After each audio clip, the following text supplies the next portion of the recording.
There's a lot of confusion in the world about books. Every Jewish home should have books, the phone book and a checkbook, but many other books as well. We are the people of the book, the Am HaSefer, and we know we have our Masorah, our tradition, our Torah Shebiksav, our written Torah in its entirety, without any deviation or any change, and yet we have the Torah Sheba'al Peh, the oral law, the Mishnayos, the basis of halacha, and then the Gemara, the Talmud, which elaborates on the Mishnaic sayings passed on from generation to generation, from Moses, and the debate and conclusions contained in the Talmud, which is the halacha in our practice today. Some seek to say we'll accept the Torah Shebiksav, the written law, not the oral law, the Torah Sheba'al Peh, but the inherent fraudulent concepts within. The most basic of which, the flaw in that thinking, the Ibn Ezra, in his classic commentary on the Torah, in the introduction to Sefer Bereshis, right at the outset of the Torah, points out, we know our whole calendar depends on the first month. B'chodesh HaRishon is the festival of Passover, the 7th month, Sukkot, Rosh Hashanah. And yet there is no description of how the calendar works anywhere within the Torah. Take away the oral law, we have no Rosh Hashanah, Yom Kippur, and Sukkot, nothing. You have to put tefillin between your eyes. Bein einecho. Who knows that there's square boxes on your head? All Torah Sheba'al Peh. How the marriage ceremony works, how divorce works, every part. Without the oral law, you can't begin to understand the laws in the written law with the Torah Shebiksav. So to start with, we know there are two sides of the same coin, our Torah and our book. But there again, there's always confusion and always question. The phrase coined, where there's a rabbinic will, there's a rabbinic way. And those who seek to say that rabbinic law somehow has the ability to change, God forbid, Torah law. At what point and to what extent is the book ours? And to what extent is our survival within the book? Are we the people of the book? Or is it something we are in control of? Let me give a couple of points and perhaps frame the points I want to discuss this morning. We read yesterday about the mitzvah, the instruction, the commandment of the red heifer. The most challenging and perplexing of the statutes of the Torah, to take a red heifer, burn it, shecht it, slaughter it, burn it, and use its ashes to ritually purify those who are impure, having come into contact with the corpse. And it is prefaced with the words, Zois chukas HaTorah, this is the statute of the Torah, this is the statute of the Torah. And as we're told by our commentaries, this is something which even King Solomon tried to understand. The Talmud relates. And he said about this, I thought I would be wise, and it is beyond me. I can't understand it. And God himself is telling us, this is a statute you don't understand and you won't understand. You have no right even to investigate it and analyze it. And even, and perhaps because of the fact that it's so difficult to understand, you may be teased and taunted by other nations saying, what ridiculous practice is this? This is the statute which shows our true mettle in observing Torah law. And that on the other hand, we find Rashi, the classic commentary, who unlocks all the most basic understandings of our Torah, tells us why we have the Porah Aduma. He says because this corresponds, this was the flip side of the golden calf. He quotes a medrash which says that Moshel, it's an example, a parable of a child taken to a palace while his mother was cleaning. And the child makes a mess. And they tell the mother, go and clean up your child's mess. The calf is the child in the parable and the mother is the cow, the Porah Aduma. Go and clean up the mess which the egel, the golden calf, made. And that's why it was red compared to the gold. And so much of what happened to it corresponded to the outcome of that terrible event of the golden calf. So why is it so difficult to understand? Now this, the Beis Halevi, one of the great Jewish thinkers from 100 years ago, the sign of the Soloveitchik, the Brisk clan, says the following. He says, the sin of the golden calf wasn't as simple as dancing around an idol shortly after seeing the revelation at Mount Sinai. It makes no sense. We'd seen the miracles of the Exodus. We'd heard God communicate to us directly. 10 commandments God spoke to a whole nation. Atem Edai. As Chief Rabbi Sachs quoted last night, we are the witnesses as a nation. To be dancing around a man-made golden calf a few days later. And he says on any reading, if you look a little bit below the surface, we will find they used the golden calf as a rallying point. Because they thought Moses had died, they wanted something to rally around in which to serve God. Ki Chag Hashem Mochor. It's going to be a festival celebrating, worshipping God. So what was wrong? Now this is the crux of the matter. Says the Beis Halevi, the concept of observing mitzvos, divine commandments, takes on relevance in our lives. The relevance of a mitzvah of shaking lulav and esrog, the palm branch and the etrog on Sukkot, isn't just an action of shaking a branch. It's linked to a spiritual purpose, to its very spiritual core, for which reason God commanded us to do so. If a person would take a lulav and esrog today and shake it, it would be a waste of time. In fact, it's prohibited.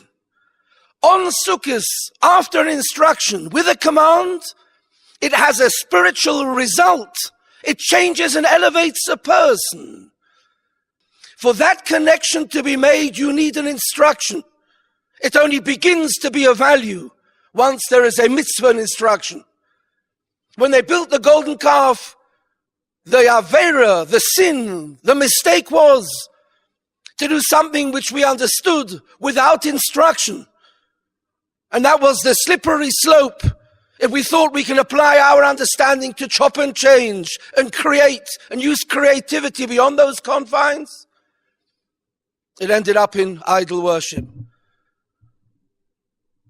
The antidote, the remedy, was to do a mitzvah which we would never understand because of the instruction to do it all the same. It wasn't fixing the sin. It was changing the attitude behind it. Zois chukas ha-Torah, this is the statute with which we have to approach Torah. When we have instruction, the value of every mitzvah is because it is a mitzvah, because God told us so. And then he gave us the detail to Moshe Rabbeinu and passed it on to us through the generations. Within those confines, within a mitzvah which has been instructed, understand, revel in it. But beyond those boundaries, to undo that, to undermine, to take it away as a tool of connecting to God and think it's something from our own initiative, that's Egel Hazov, and that's the slippery slope. Our book, as the Sefer, as the book given to us and our way of life, begins at this point of departure. This is what mitzvahs are about, and this is what life is about. But the tendency that often occurs reminds me of an incident I mentioned recently. I heard from Rabbi Yankel Galinsky, Shlita. He walked into the house of the Chazon Ish once. For those who aren't aware, the Chazon Ish was a genius of a man who came from Vilna and lived in Israel, lived in Eretz Yisrael before the creation of the State of Israel, during and after. And many of the key crucial issues giving Israel its Jewish character were negotiated with him. And Jan Galinsky walks into the Chazon Ish once, and he's bent over his Svarim. His name was Rabbi Avraham Yeshaya Karelitz, engrossed in his learning. And as he walks in there, in 1950 must have been, the Chazon Ish looks up to Rabbi Yankel Galinsky, who himself was a native of Krinki, an old Litvish town. When he walks in there and he says, Rabbi Yankel, what do you say to the new lampposts outside, the new electric lights?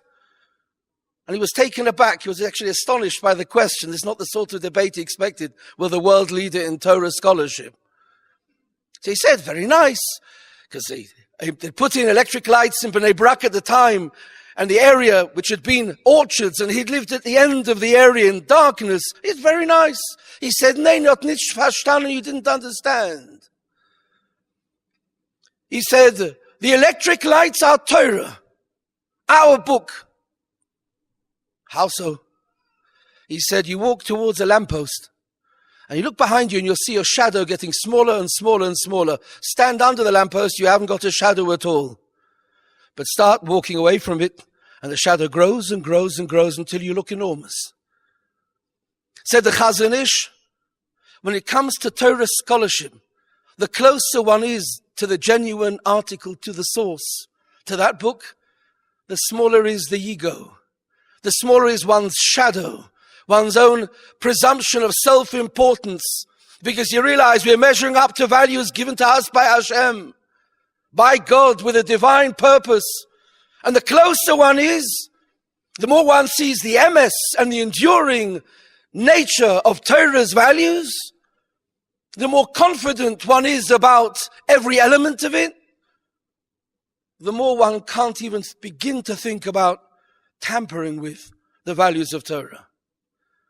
But start walking away, and suddenly we're creating our own mitzvahs, our own ways, because I'm so important, and the shadow is great, and my own self-awareness is somehow even more important. Says the Chazon Ish, in a street light, you can see the values of our eternal Torah and those eternal messages. When Hitler came to power in 1933, there was a famous line which the Chofetz Chaim said. The Chofetz Chaim, for those who are unaware, Rabbi Yisrael Meir HaKohen Kagan, very short in physical stature, a giant of learning, a giant of piety, a genius whose halachic analyses remain the bedrock of halacha generations later, and the awareness he created in interpersonal relationships with his awareness campaign, outlining and publicizing the evils of gossip and slander, the laws of Lashon Hara, govern our conduct today around the world. When Hitler came to power, the Chofetz Chaim said the following line. I heard it from a Talmud of his. He said, when Avraham Avinu, Abraham, came before the Philistines, and Sarah, we know, was taken by the king on the basis that Abraham had said, she is my sister. And then, finally, when the outcome came to its conclusion, it had been divinely shown that she was a married woman, and he had to fess up, as they say, to confess. And he confronts Avraham Avinu, he confronts Abraham. And he says, why didn't you tell me that she's your wife? You said she was your sister. And he responded in a startling line. He says, Ki omarti, because I said, Rak ein yiras Elokim b'mokim hazeh. Only there's no fear of God in this place. V'haraguni, they may kill me al dvar ishti. They may kill me if I say she's my wife. And he asked a simple question. Do you have to be God-fearing not to go and murder people to take their wives? You got to be a simple mensch. You got to be an animal to start killing people and grabbing their family members. Rak ein yiras Elokim, only there's no fear of God. And he said the following. He said, Avraham Avinu was saying, I've come to this land of the Pelishtim, and it may be full of culture, a society governed by law and by correctness. But if it's laws made on the basis of your common agreement, if it doesn't come from a moral conviction from coming from higher purposes and higher sources, if it's something which is not with Yiras Elokim, based on the fear of God, it's only the fear of man, then inevitably the consequences of such laws, important and great that they may be, may end up becoming quite the reverse, and they can be used to justify, at times, to murder and to steal and to pervert, all in the name of justice. Omarti rak ein yiras Elokim. You may have everything, but you don't have fear of God, who knows where it will end? Said the Chavetz Chaim in 1933 in chillingly prophetic words. In the aftermath of the Treaty of Versailles, the rebuilding of Germany, when when that demon came to power, he said they have culture, they have law, philosophy, leaders in the sciences and the arts. But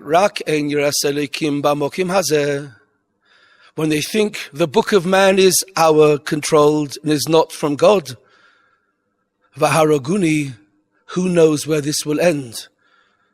Who knows what those same laws will be used to justify? And we all know how those laws were used. Today we live in a society where we have wonderful legal systems.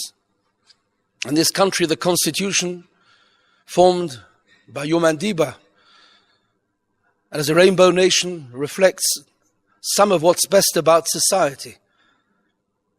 But at the same time, around the world, in its push for equality, laws are being used to promote various actions and call them equality. And laws are being used in Turkey to quash rebellion in the name of law. And they're being used in Syria by Assad, law. If a law is not based on Yiras Elohim, if it's not based on a feeling that we are answerable through this, we are governed by a book of laws, God-given, man accepted, and man understanding God's laws, then those very same laws can be destroying society. They can undo the fabric of the basis and bedrock of homes and families and marriages. And they can threaten the very survival of the values, the cherished values for which our parents and grandparents lived and too often died, all in the name of society's needs. In our Torah it says, at the beginning of Parshas Mishpatim, the reading of Jethro, which contains the actual story of the giving of the 10 Commandments of Torah being given at Mount Sinai. The next parsha, the next portion, Ve'ela HaMishpatim, and these are the ordinances, the laws regarding employment, enslavement, the laws of tort, of damages, of responsibility, of guardianship, of public welfare, in Parshas Mishpatim. It starts off, Ve'ela HaMishpatim, and these are the ordinances, and these are. It's a new topic, and it starts off with a Vov, the letter Vov in Hebrew being and, a continuation. And Rashi comments famously, what's the and here for? Says Rashi, just as these were at Sinai, just as the 10 Commandments were given at Sinai, maybe not the Indaba, maybe, so to Eila these two were given at Sinai. And everybody asks an obvious question. Follow the geography. The Jews are at Mount Sinai in Parashas Yisro in the portion we've just read. And then it goes on and tells us other instructions we haven't read about the removalists coming in between. We've read about no movement. So geographically we know exactly their location, even without Uncle Tom Tom and GPS. So why does it have to tell us these also were at Sinai? And the Meforshim tell us, our commentaries tell us the following. Lest we think that the laws relating to Shabbos, the laws of Shabbat, and the laws of honoring your parents and belief in God, and the laws of murder, perhaps, the major issues of crime, those were given at Sinai. But the laws of employment and not charging interest, and the laws of tort and responsibility, looking after your animals, your dog can't bite somebody, and your ox can't run wild. Oh, come on, we can do that ourselves. Says the Torah, Ve'ele HaMishpatim, these two are from Sinai. And these two are from Sinai. Ve'ele, if you want to live a life and be inspired and elevated, to lead a life which will inspire your children by values which God has given, Ve'ele HaMishpatim, keep them because they were given from Sinai and understand them within that context. The laws of stealing, for example, Stealing means to take something from somebody else. Do you know in Jewish law, if you wake somebody up unnecessarily against their will, it's called gezel shino. You're stealing from them. The laws of murder, obviously we know, God forbid, taking a life. Our rabbis compare malbin penei chaveroi, humiliating somebody. It's tantamount to murder. Okay, you're not going to put them in the dock. But I think at times in life we may all be a little bit guilty of it. Don't worry, we're safe for the moment. The laws of Lashon Hara, etc. Ve'ele ha-mishpatim. And these two are from Sinai. Rise up to them. Be inspired. Live up to them. And if you make a society based on these laws, yesh yiras Elokim, based on a fear of God and accountability, and within that context you understand every command, and you analyze them, and you delve into them, then you'll have a future which is eternal. And we'll have the flourishing society that we see here and see in all places where Torah is learnt as a divine book of divine instruction and divine inspiration. Interesting to note, perhaps I should make brief reference of the fact that the Talmud brings that the rabbinic ability to understand, interpret and apply the fundamentals of Torah law in the Torah Shebiksav and in the Mishnah, the Gemara brings a famous line. I've got to share this with you. The Gemara says, Hani gavre tipshoi. What fools people are, that they stand up for a Sefer Torah. The Sefer Torah comes out and we all stand up and kiss the Sefer Torah.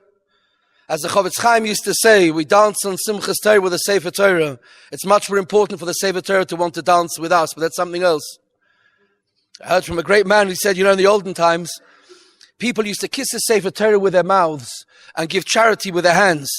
Now they kiss the Sefer Torah with their hands and give charity with their mouths.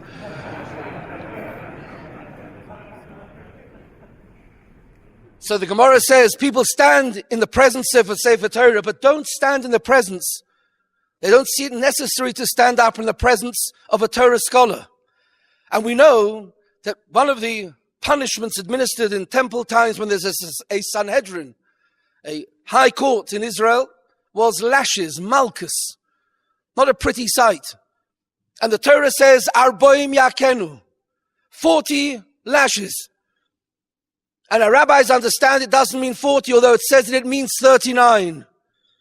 And the Talmud says, these great people, a Gavra Rabbah, the rabbis who used the actual tools in the kit bag given to us to understand Torah, the 13 principles by which Torah can be understood. They took that out the kit bag, applied it here and made it 39. Stand up for a Torah which gives the law. You should certainly stand up for those who are charged with interpreting it and making it 39 and not 40. And I heard the following little incident. Reb Chaim Ozer Godzinski, I think in this Lithuanian outpost, I don't need to describe where Reb Chaim Ozer was.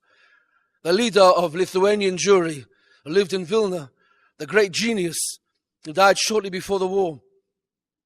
He met the Rebbe of Ostrovsk, a Polish town, I think it was Marienbad, in one of the spa towns, in a holiday vacation they took together at the same time. And he sees the Ostrovsk Rebbe, bit of a tongue twister there, Ostrovsk Rebbe. And he says, Rebbe, tell me a word, a nice Torah thought. He says, who am I? He said, a Gavra Rabbah like you, a great man like you, I want to hear a Torah thought from you. He says, Gavra Rabbah, I'm a great man. He says, let me tell you a Torah thought on Gavra Rabbah. He says, why is it that the Talmud makes this statement about people who stand up for a Sefer Torah, they're foolish not standing up for a Gavra Rabbah, a great man, in context of this one law about the fact the Torah says 40 lashes and the rabbis interpret it as 39. We know, for example, When it comes to counting the Yomer from Pesach to Shavuot, the Torah says, Tisperu Chamishim Yom, 50 days. We count 49. The rabbis understand it to be 7 weeks, 49 days. Why doesn't it say it there? Why doesn't it tell us when the rabbis identified 39 melachos, the 39 forbidden forms of constructive labor on Shabbat and Shabbos? Why here? He said the following. He said, you know what a Gavra Rabbah, a great leader of Klal Yisrael, of our people is? If he can make a person's load that little bit lighter, even if it means taking away one lash after 39, but doing something to lighten the load of our people, that's a great man. That's the character, the insight, and that's the responsibility of those who are our rabbinic leaders, who interpret faithfully within the realization that our book is eternal. And because it is eternal, we are eternal as a nation.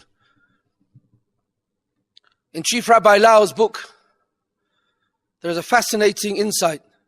Rebbetzin Celila Tsarotskin. The Tsarotskin family were involved as Rosh Yeshiva of the Telz Yeshiva. Again, strong roots within this community.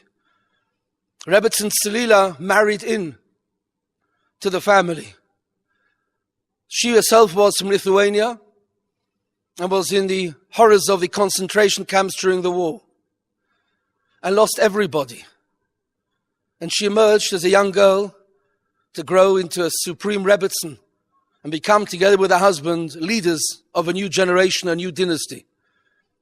I read recently in Rabbi Lau's book, he quotes the following.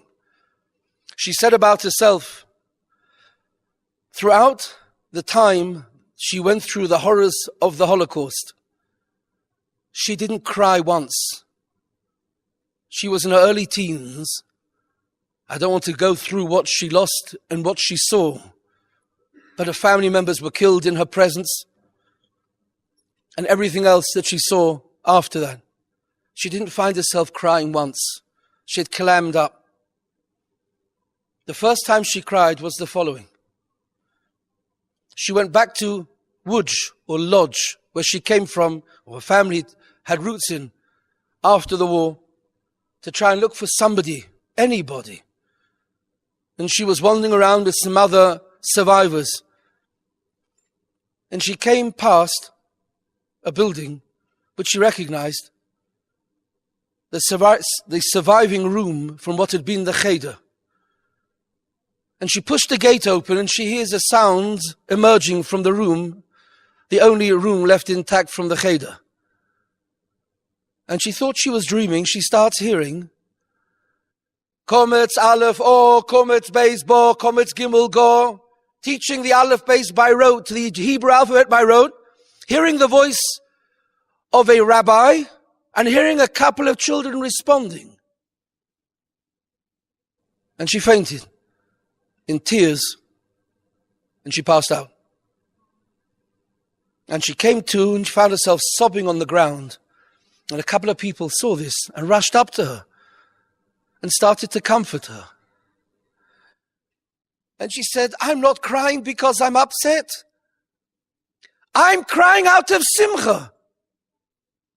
Because if days after me leaving a concentration camp, they're saying, Aleph, Beis, Kometz, Aleph, O.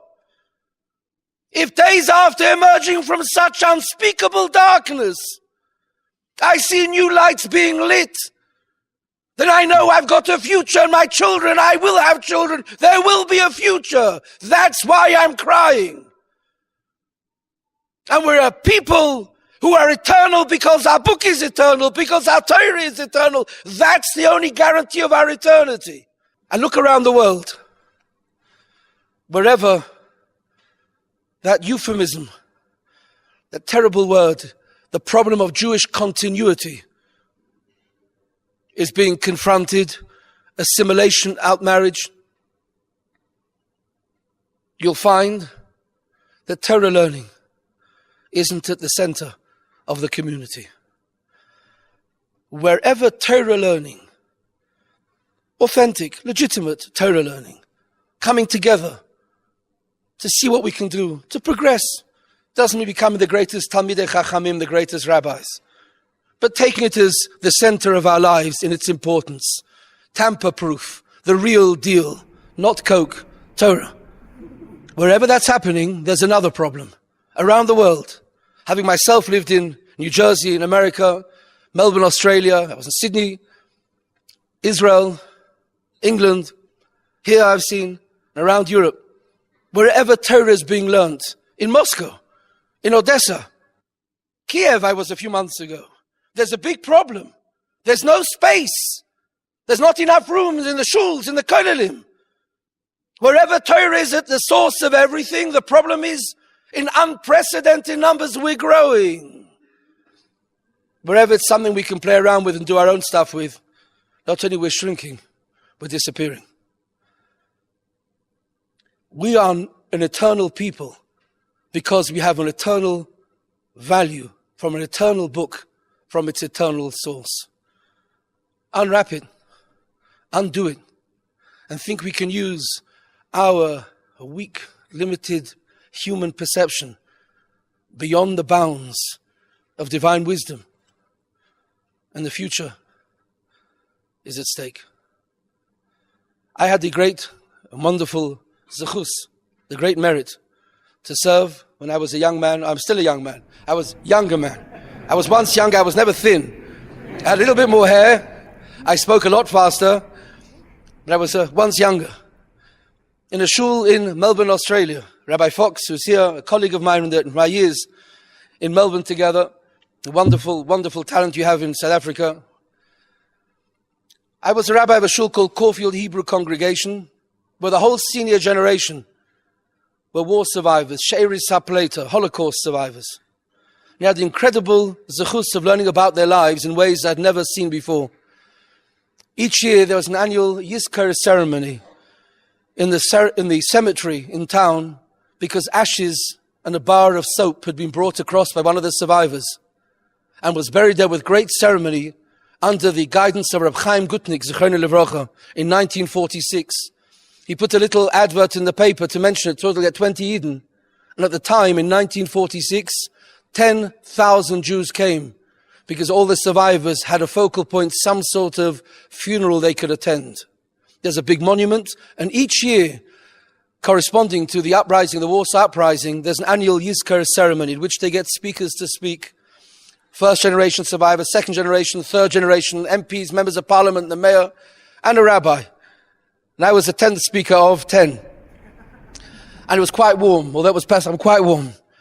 2 hours into it, and I was the last speaker. And I waxed very passionate about not the deaths of all those that had died, but the holiness of all those that had survived, and the privileges we had to see them as the leaders of our generation. And somebody came up to me afterwards and said, Rabbi, I've got to have a chat with you. His name was Leon Jedwab. Made an appointment to come. Chol Hamoed Pesach, he came to me. And he says, Rabbi, I'm from the town of Jedwab. I came a town from Poznan, in Poland. We left in 1938. My father got out first with some of the family. My mother followed. And I had the opportunity to go back. 3 minutes. I had the opportunity to go back in 1996, the first time with my wife. And we saw the town where the shul had been, the magnificent shul had been turned into a gymnasium and a swimming pool by the communists. It still stands. It used to be a thriving town. The seat of Rabbi Akiva Eger, the great genius, used to be the rabbi in Poznan. The last day we were there, we saw there was a Jewish museum we didn't know, which the authorities had put out. And we went there and we saw all sorts of artifacts, shofars and tefillins and pictures, and all the things they'd got together. And just before we left, I saw something on the wall which made my blood freeze. I saw a fragment of a Sefer Torah, of a Torah scroll. But it wasn't the fact it was a fragment. It was burnt around the sides. It had a bullet hole in the middle. But it started off from the words in Parshat Ve'etchanan. Ki tolid banim, when you have children and you deviate from the ways I show you, Haidoisi b'chem hayom, I take testimony, heaven and earth, you will be destroyed. And then it carries on with Shema Yisrael, the 10 Commandments. And when you come to the land of Israel, he said, Rebbe, this was the whole story of the Holocaust to me. I wasn't so convinced, but so I felt it was such a summary. The only part to survive was the warnings, the destruction, Shema Yisrael, and then coming to Israel. I wanted that Sefer Torah. So I asked the manager, can I buy that? Take it back with me. It's a piece of a Sefer Torah. He said, I'm sorry, it's been catalogued already. It's part of the Polish national treasure. So I said, I'm a tailor. I'm going to come back to Melbourne. Let me at least make you a mantle, a curtain. And I made him a lovely curtain, sent it back to him to cover it while it wasn't being on show. It shouldn't be exposed the whole time. He was so grateful. 2 weeks later, he sent me this. He sent me a letter stating that he had another fragment of a different Sefer Torah. Would I want to buy it? I didn't want to tell him that it was specifically this Sefer Torah because of the story. I couldn't tell him I didn't want to say part of a Sefer Torah. So I opened the Jedwab Melbourne Judaica Museum, sent him $500, and this is what he sent me. And he throws a post pack on my desk, open it up, different Sefer Torah, different writing, a fragment, bullet holes, burnt, starting from Kisolid Bonim, the portion we read on Tisha B'Av, finishing Parshas Eikev, exactly the same portion. By now I was already a little bit spooked. 3 weeks later I went to open the Holocaust Museum's extension wing in Melbourne, which had been run by Holocaust survivors, many of whom were members of my synagogue. And they had hundreds of thousands of school children and visitors per year promoting tolerance, multiculturalism, and acceptance based on their experiences. And I had the zechus to put out the mezuzah and declare it open. Beforehand, I went with my wife and we toured the exhibits, the large display hall, and saw the photos, the replica of Treblinka camp and the uprising led by somebody, a member of my shul, Chaim Steyer, who died a few years ago. And as you went through the large halls, black walls, behind the Perspex case on the wall, my blood froze. A fragment of another Sefer Torah, saved from Fort 9 in Kovne, brought by Kalman Spiegler, a member of my Kehillah, who donated it here, burnt, starting from Kisolid Bonim, and finishing, and you'll come to the land of Israel, V'hoya Eikev Tishmon. I don't know what it means, but I know what I learned. The sparks of Kedusha from that Holocaust, and the sparks of Kedusha from the survivors, and the sparks of holiness of the Litvische Kehillah here endure and will grow into the brightest of lights if it's based around the eternity of that light of Torah. This gathering is the greatest testimony to that light continuing to grow. Long may that grow until we see it rekindled, not at Sinai, but Har HaBayis and Temple Mount will be all united together, celebrating true peace and real unity in Yerushalayim HaKodesh. May it be speedily in all our days. Amen v'amen.